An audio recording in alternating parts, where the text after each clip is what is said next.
A total and complete loss in the household. This is truly the nightmare scenario for every photovoltaic system operator, or rather for those directly responsible for its proper functioning. It is crucial to check your system thoroughly and regularly before any potential disaster strikes. With that important message, welcome to another informative video on this very YouTube channel.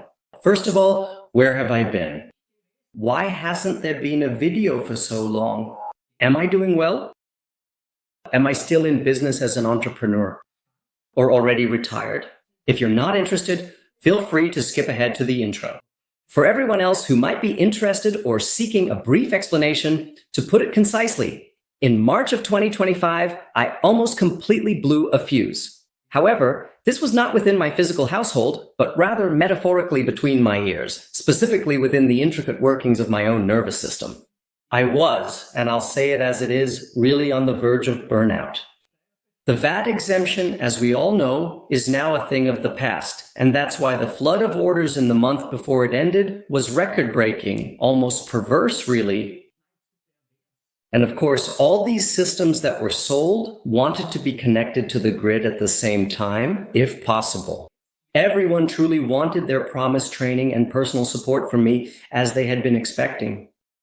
And of course, I always keep that important promise to all my valued customers. But what truly and profoundly shocked me was the stark realization of just how many ordinary people can only realistically afford a comprehensive photovoltaic solar energy system if it is very largely and substantially paid for by the government. And let's not ever forget by the general public, the hardworking taxpayers. My dear friends, please wake up already. A government subsidy in its true essence isn't some kind of benevolent gift from a generous Santa Claus at all. The money in its entirety comes directly from every single taxpayer, including those individuals who do not directly benefit from it and are highly unlikely to ever receive anything back. Please always remember one very important thing. There are certain things that are truly never a bad investment, provided that our fundamental basic needs are carefully taken care of first and foremost. It's never a truly bad idea to invest in one's personal health and the resulting extended lifespan, and also in self-sufficiency, especially regarding energy independence. Because when you meticulously break everything that is happening around us down to its most fundamental and basic level, it all ultimately comes down to the essential elements of energy and time, and the logical and inevitable consequence of that profound realization is, of course, Bitcoin. But more on that particular topic in one of the upcoming and future videos. Also, quite a few significant things have recently changed in my humble and cozy home. My ugly orange walls are finally a thing of the past. I've truly gotten the absolute most out of my existing electrical installation, completely without any extensive rewiring, simply by making it smart. It's become even smarter now, and the entire rest of my home is smart as well, providing seamless integration and control. All the switches in my household are now just signal transmitters, whose functions I can configure individually. And something I am especially proud of, which also cost me a significant amount of time and a great deal of nerves, but now that it is finally finished, has truly pushed the boundaries of my potential even further, was setting up a comprehensive system that basically makes me my own personal bank, and all of this without having to trust any third party whatsoever. From now on, you can also pay me in Bitcoin via a self-hosted payment service on my own full node, all fully integrated with an online shop. You'll find the link for that below in the video description. All right, but now let's finally get started with today's topic, total loss in our household and how we can prevent it. If you're interested in my content and want to learn more about these topics, stay tuned until the end, because, as always, it's going to be exciting. And don't forget to use time during intro to scroll down, hit the like button, subscribe to channel, and activate the bell. I'm Alex. Let's get started.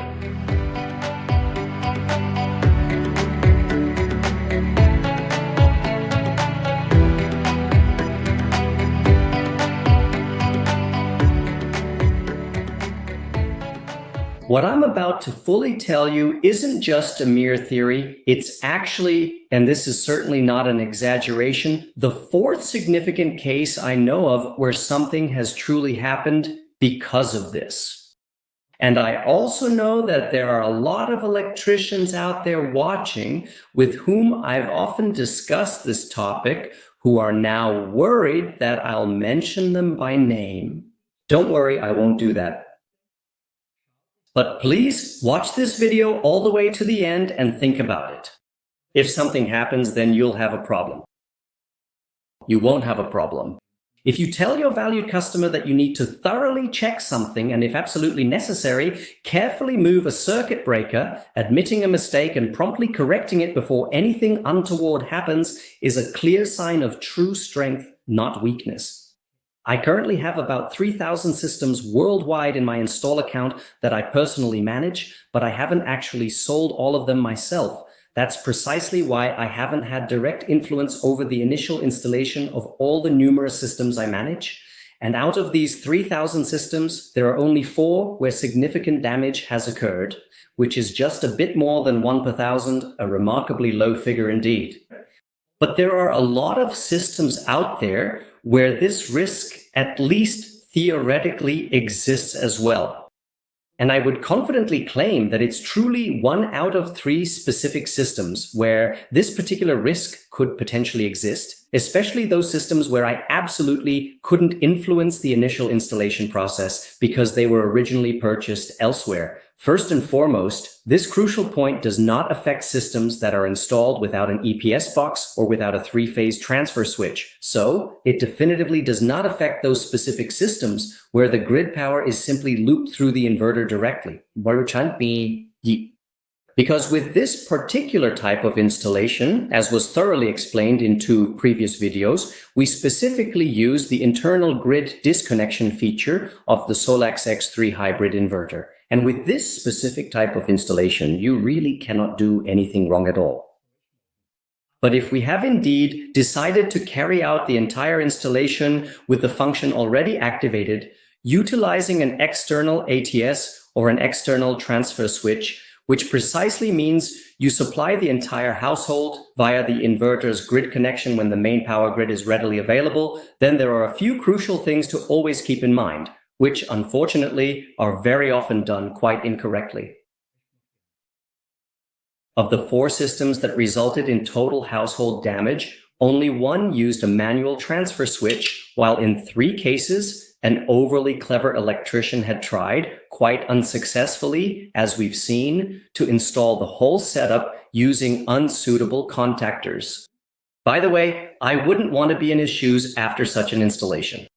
With the original X3 APS box from Solax, by the way, I am not aware of any such cases, even though theoretically the problem could also occur with it. However, with the original X3 EPS box from Solax, the level of safety is much, much higher. We'll get to why that is in just a moment.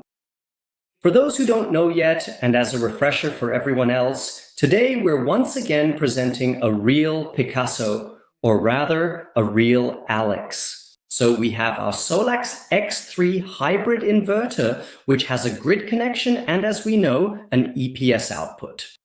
We have our switching device here, which, just to make it easier to draw, is now upside down for me. I'm deliberately calling it a switching device now, because it could be the EPS box or a manual 3-phase switch. Both are basically connected in the same way. The principle is the same. We have the public grid here that is connected to the grid connection of the Solax X3 G4 hybrid inverter. And this connection then goes, for example, to the right contactor in the EPS box or to the grid input of the switch. The EPS output of the inverter is directly connected to the other input of the switching device. I'm going to leave the topic of neutralization or grounding aside for now. That's also something that's done incorrectly very often, but it only touches on our current topic peripherally. We'll take a closer look at that in a future video if necessary.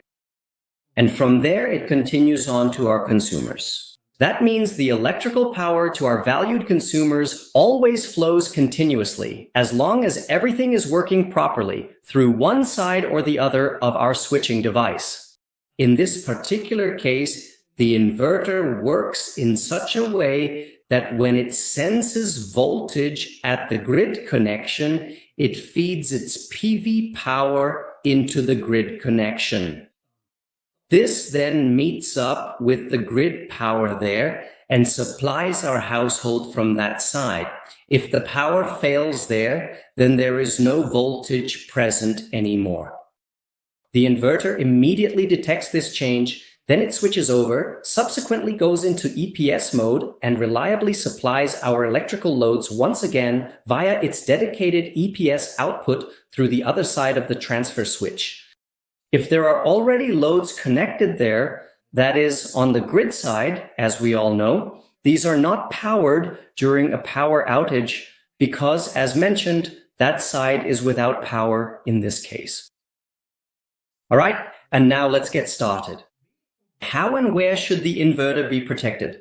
I'm deliberately not going into the topic of the RCD before the inverter today, whether it's still necessary or not. That depends on the respective supply area or the grid operator. Technically speaking, we don't need one. But if one is installed, please make sure it's the right type, because the wrong one will trip constantly. It also needs to be able to handle direct currents, which could be present here due to the battery. And even more important, make sure the circuit breaker is installed in the correct location. And this absolutely correct and precise location is right here, and only here, and nowhere else at all, truly nowhere else. And it is not here. Remember that. Why is the circuit breaker in this position incorrect? If the circuit breaker is strategically placed here, precisely where it belongs, and it trips no matter the specific reason, or if we intentionally simulate a power outage at this very point, then the public grid is immediately disconnected right after the electricity meter. It is completely separated from the Solax X3 hybrid inverter system and also from the essential transfer switch. The inverter now automatically switches to EPS mode, and everything is perfectly fine. But if the circuit breaker is located here in the sub-distribution board right next to the inverter, where, for example, it might get switched off accidentally by the cleaning lady while dusting the inverter, or it trips for whatever reason, what happens then? That's the million-dollar question. In that case, too, the inverter's grid connection loses power and it switches to EPS mode. At the same time, however, the electrical grid power still flows continuously up to this specific point, up to our main switching device. This means that at this precise point in time, we have electrical power present at both crucial inputs, once from the public utility grid and once from the APS output of the Solax X3 hybrid inverter, which is wired quite differently today compared to a traditional string inverter, which I can also protect directly at its connection point. So we have voltage from each individual phase present twice there. However, these voltages on the phases, which are present twice here, are not perfectly synchronized. That's the crucial point. If for any reason this transfer switch allows current to pass through on both sides due to a defect, and there are such reasons which I won't explain in detail now, I'll write them below in the video description. If that happens, which should never happen, then things will blow up at your place, and in the worst case, it will look like this. So never, ever, ever should there be power on both sides here, while the inverter is in EPS mode. If you have set it to pass through in grid parallel operation and you only use the switch so that, in case of a defective inverter, for example, if it no longer allows pass-through, you can switch to grid. Then it doesn't matter because in that case, these two currents are always synchronized. But if the grid connection is without voltage, then the inverter is normally in EPS mode, and in that case, this side must also always be de-energized. That's important. The overall safety is much greater with the original X3 EPS box, but even with this particular one, the electrical connection must definitely be correct. Why is the safety much greater with this specific one? Because the two contactors within the EPS box interlock with each other. But I'm quite sure that very few people actually know precisely how to interlock them with each other. Because I can't count how many times I've heard that someone who builds the EPS box themselves, of course, also uses interlocks, but in most cases it's not really a proper one. The interlock in the EPS box works both mechanically and electrically. That means on the one hand, this bar here effectively blocks it, so that if it's pressed, I cannot simultaneously press the other one at the exact same time. In other words, if one contactor is energized and active, the other one simply cannot be energized mechanically at all because it is physically and mechanically blocked by this robust bar. Additionally, this bar has another important function. It not only mechanically blocks the other contactor, but it also operates that little device there, this switch that's mounted on each contactor. And this switch precisely controls the neutral conductor of the coil of the opposite contactor, thereby ensuring its proper operation. That means when this particular bar is firmly pressed, in addition to the crucial mechanical blocking of the other contactor, the electrical current flow to its coil is also completely and effectively interrupted. So for you to have a total failure with the EPS box as well, this switch would have to be defective, meaning it would still allow current through, and on top of that, the mechanical interlock would also have to fail, which is rather unlikely. But still, in my opinion, there should never be voltage present at both contactors down there at the same time. So how can you test all of this yourselves? You've probably already tried to test the APS mode by simulating a power outage. Just go ahead and do it as usual now, but I want to explicitly state and emphasize you do this at your own risk. Simply switch off the device where you think you are actually turning off the inverter. It should be carefully noted that you shouldn't be able to simply switch off the inverter on its own, just like that.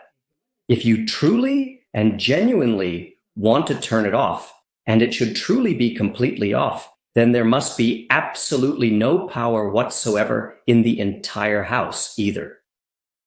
And that is only the case if both the battery and the modules are turned off, because only then can the inverter not switch into EPS mode.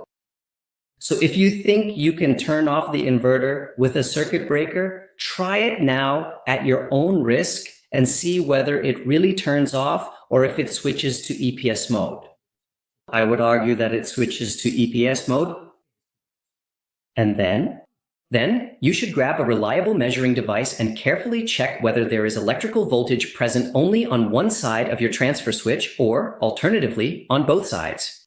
And if you happen to find voltage present on both sides, then you absolutely know that if the transfer switch does not reliably block one side at this very critical moment, in the absolute worst case scenario, things could already look precisely like this for you. Game over, that is truly it, the definitive end of the story. So please immediately switch the circuit breaker that you initially flipped for testing purposes back on. Make absolutely certain that your inverter display now clearly shows normal operation once again, and then promptly call your qualified electrician and send them a direct link to this very important video. As promised, there will be many exciting topics coming up soon. There's a lot of new information about Solax and more generally about green electricity. In the future, my channel won't be exclusively about Solax, but also about other topics where I have even more expertise. If you're interested, you can support my work by becoming a channel member. This way, you'll always stay up to date with the company and also enjoy my special support if something ever doesn't work. Support and payment methods are now also available in Bitcoin. As always, the link is down below in the video description. You can certainly use it, but you are not obligated to do so. I sincerely hope that you were able to take away some valuable insights from this particular episode. Please do let me know your thoughts in the comments section below. Always remember to stay safe and secure, avoiding any total losses, and I will look forward to seeing you again in the very next video.